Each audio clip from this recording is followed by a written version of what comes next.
Good morning, everybody. It's Barb Katie here, and it is a glorious, glorious day.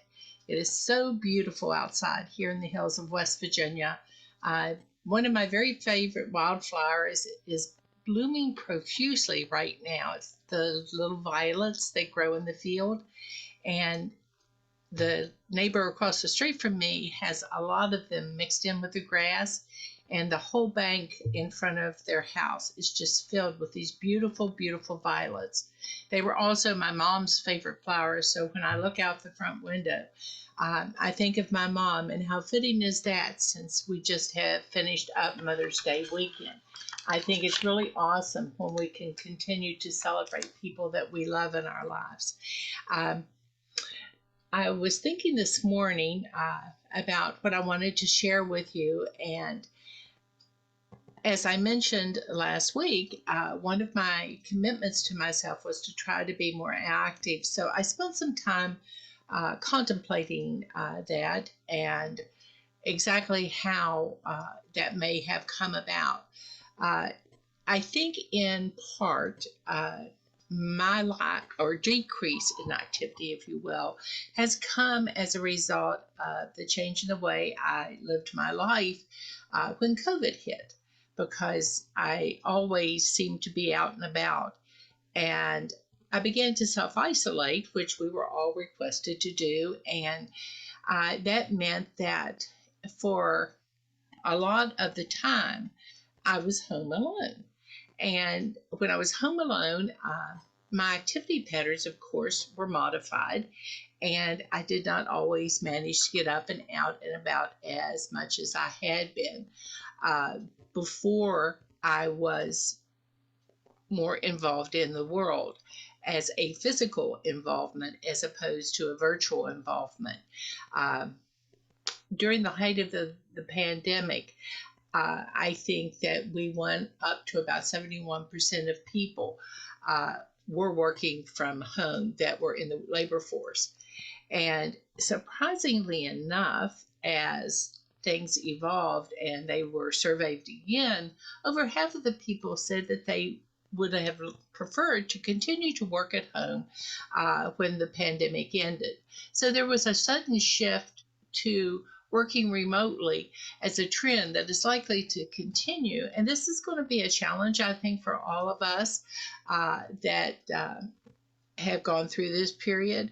I know some of us have fellow members who are a little bit reluctant right now to come back. And some of that, I think, may still be fear of contracting COVID, but some of it may be just a shift in attitude and a shift in the way of doing things. Habits are created through time, and we've had a significant amount of time to lock into some new habits that may not be in our best interest. I know that working remotely, while it offers a lot of opportunities, it also offers some real challenges. Um, Challenges that I didn't really anticipate at the beginning were going to be as pervasive as they were. I love the flexible hours of working at home. I love the short commute. I love the dress code. Uh, that's one of the things my son teases me about when he comes up. He'll say, Mom, are you on a Zoom call today? And I'll say, Well, how did you know that, son? And he'll say, Well, you've got makeup on and you've got a really nice jacket on, but you're wearing blue jeans and sneakers. And that's true because I sit at a computer for a Zoom call with the video cam on, and that's all of me that the other people can see as long as I remember to sit down and not stand up. And that's a change. Uh, he calls it every day is casual Friday with you now, Mom. And I have to own that. That's very, very true. Uh, and so some of my calls now, I'm trying to make sure that I make them standing up and a little bit further away from the camera so that people can see that I'm really a human being with a top and a bottom, and it helps me to just get up and walk around a little bit as well. I think better on my feet. That's an old cliche, but for me it's very true. I do think better on my feet. uh, some of the challenges that I have run into during this period that got really exaggerated because I've always, for a long time, worked at home. It's difficult to set reasonable work hours, especially when you love what you do. And I truly love working with all of you at TOPS on our issues to live as healthy a life as we can and learn to do everything we can for our total well-being, just not the number on the scale, but for our total physical health, our mental health, our interpersonal health, our spiritual health. Everything comes together to live your best life. And setting reasonable hours is a real challenge because I'm here. It's convenient. If you message me, I'm pretty much just a few steps away and can respond. And there is a real temptation to want to do that long after working hours. The next distraction that I found or challenge that I had to overcome is, in fact, that when you are in your home place, there are lots of distractions that call your attention. And these range from things like having the buzzer go off on the dryer and having to go fold laundry. Some of us may have younger children and are actually homeschooling. And that's a real challenge when you're homeschooling your children and you're also trying to work from home, because the children do need your help and support when they're homeschooling. And even if you aren't homeschooling and the kids are home on holidays, or like now with school being out, they need your attention and your focus as well. So that tends to be a huge distraction for a lot of people. Another thing is you're never more than a few steps away from the kitchen. And especially if you're prone to a mindless style of eating where you just grab and go, or you tend to eat emotionally when you get upset or distraught or whatever. The kitchen is there, conveniently located and quite handy, and you know where everything is in it. Also, you don't move around as much when you work at home as you would if you worked out of your home elsewhere. That last one came as a bit of a surprise to me because I still like to take walks. I still like to do Tai Chi. But I'm no longer walking around from room to room, seeing coworkers, talking to coworkers, sharing ideas with coworkers. Instead, I'm here at home, and to contact them is only a matter of clicking a button, not getting myself up, out and about and moving. And then, in addition to that, there's no parking lot. I don't, get up, get out of the house, get in the car, drive to wherever my workplace is, park it, try to find a parking place, park the car, get out of the car, walk to work, talk to colleagues in the hall, or get up to go to attend meetings, walking on breaks to visit with coworkers. There's a whole minefield there of inactivity waiting to consume me if I don't stay vigilant and I don't stay focused on what it is I'm trying to do. This leads to developing a sedentary lifestyle. And I went in for my physical the other day and was talking to my doctor about this because I know generally that everybody should move more. And I'm talking to my doctor about it, and he looks at me and he says, Barbara, you have no idea just how much staying active minimizes your health risks. It isn't just a matter of staying active, it isn't just a matter of independent living, but walking also helps you minimize health risks that do increase with age. And that really surprised me. There's substantial data on the association between sedentary behaviors like sitting in a chair, watching TV, playing video games, whatever, answering email, looking on Facebook or Pinterest, all these things can increase complications and even the risk of developing adult onset diabetes and cardiovascular disease, as well as overall mortality. While the exact cause is not really known right now, a sedentary lifestyle does appear to be likely to increase these risk factors. I also was talking with my doctor about my numbers and why each one was important and what they actually meant when you get your profile back from your exam.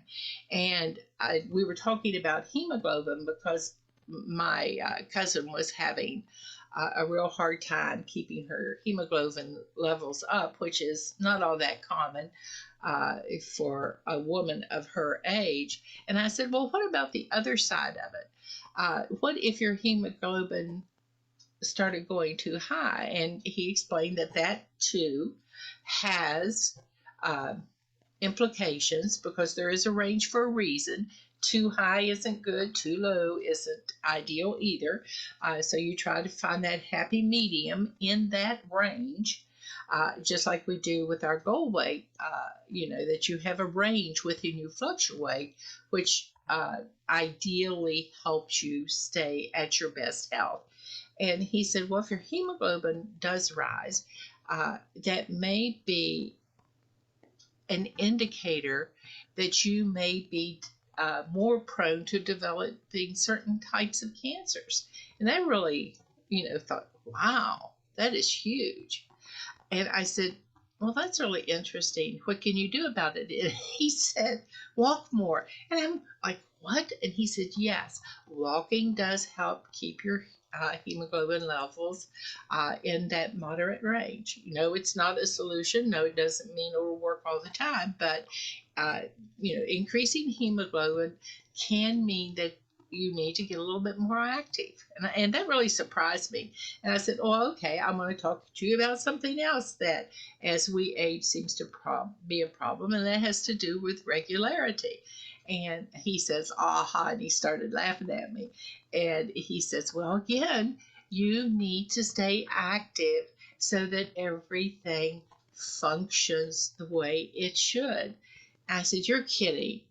Not that too. And he said, yes, that too. He said, I cannot tell you how important it is at every age that you find ways to stay active, to keep your activity up, and especially if you're working at home or you have become more sedentary, simply because of your lifestyle, maybe changes in your health that have, some of us deal with severe arthritis, and that tends to be painful when you try to move more. But if you don't move more, it'll probably become more painful as you get more restricted in your movements as a result. So that led me again to think a little bit about what I could do to try to be more attentive, like I had put my challenge out to myself last week about with the timer. And one of the things I tried this week, and it was a disaster, but I tried it because I thought, well, okay, maybe it'll help. I have this large exercise ball, a Pilates ball that you can sit on.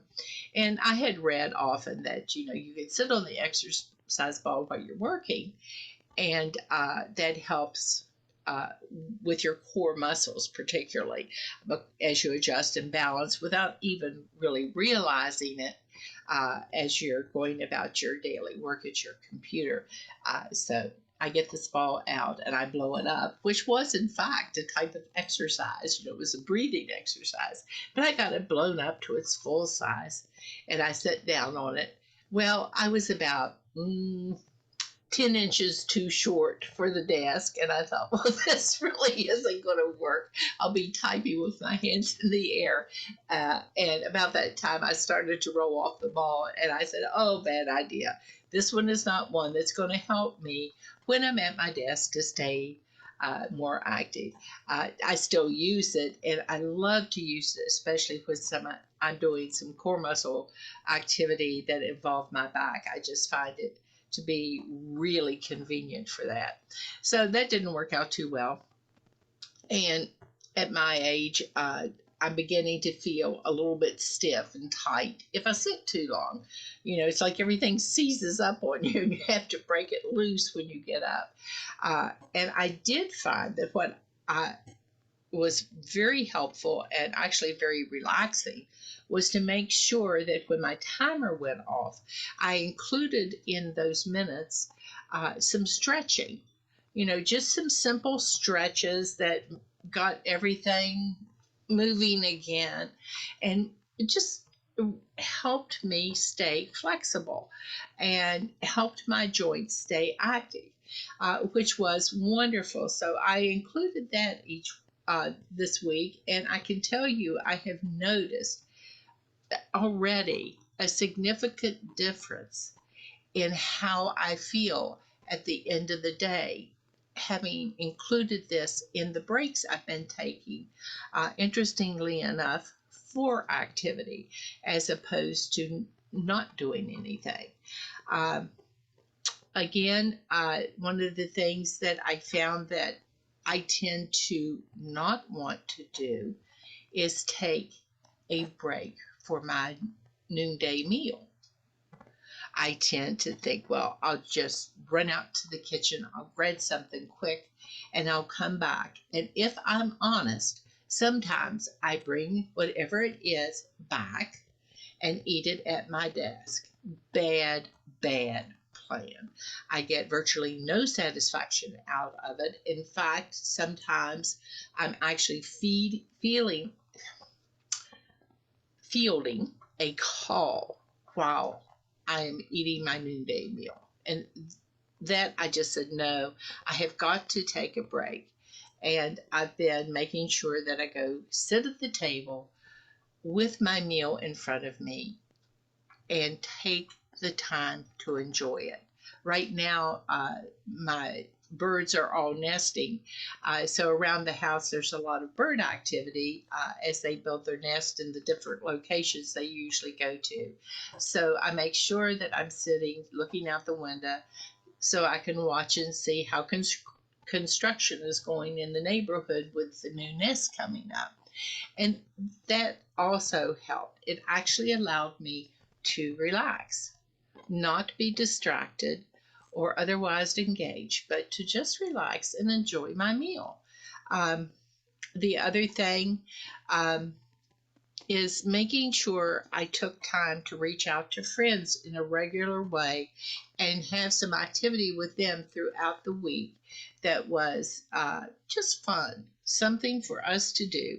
And what it was this week, because it was a pretty rainy week most of the time, was we met up at the mall and went mall walking and window shopping and caught up with each other. And again, we were moving around, staying active, and visiting. And that was really, really helpful. The next thing I discovered was I really need to be more inefficient. And I know that sounds weird, but I did find out that I'm one of those people that if I'm going to make a trip, I'm going to make sure it's a trip that counts. And I'm going to gather everything up that I need to move from one location in the house to another location in the house and take it all with me and drop it off as I go. I do the same thing when I go to the store. I make a list, and I may have several stops while I'm out, but I make best use of that time. Well, that's okay, but it doesn't help you get any steps in. So this week, I made up my mind that I was going to be much more inefficient. And so it sounds really weird, but it did work. Um, if I had several things in the bedroom that I needed to put in other locations in the house, I made one trip for each thing. Like I went to where the waste can is in the mudroom and I put whatever tissues or whatever needed to go in there and that. Then I came back to the bedroom and I took the things that needed to go in the laundry to the laundry. And then I came back to the bedroom and I picked up whatever else needed to be relocated in the house. Maybe it was a magazine, a book, or something else that I had been reading or doodling with because I like to do Sudoku puzzles. But I became more inefficient. And surprisingly enough, that does increase the amount of time you spend moving. Um, and then the last one, and this is the one I wanted to report on to you today because I had a rough start at the first of the week and Rick had asked me about it as the week was getting underway. And I said, well, not so good so far. So I began when the timer went off. And this was interesting because the hardest part of me when that timer goes off is to make myself stop whatever I'm doing and take a break. That is the hardest part. It's like initiating the action. It's not setting the timer. It's none of those things. It's initiating the actual action and committing to do that. But this week, I was able to get up to where I finally got in 5 days where I walked over 60 minutes. And that was really good. I went to Ohio's SRD over the weekend, so I got in steps there with no problem at all because, you always walk around a good bit when you're at those types of meetings. Had a wonderful time, enjoyed myself. So when I came home Saturday afternoon and checked on my progress, I was really happy with how I had done as far as working the plan I had set out for myself because while I was gone, I managed to eat moderately and I had a wonderful time visiting so many people and being inspired by so many winners that were there. It was so good just to be out with people. So this week I consider a win-win-win all the way around. I got to see Top's friends. I got to see some of you. You came up to me and said that you do watch my Monday Moment of Truth, and I really appreciate that. You check in with me, and that was thrilling to have so many of you actually come up and put a face to a name that I see in our group all the time. So I want to thank you for letting me know that you're in there with me because it's really, really important that we know that in Tom's we're never, ever alone. We always have someone else to whom we can reach for some help, some support, and some encouragement.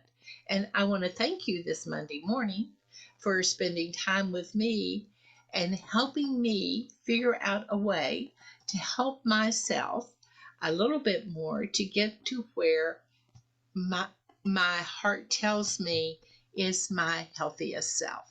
You all have a great day and a great week ahead, and I'll talk to you later. Bye bye.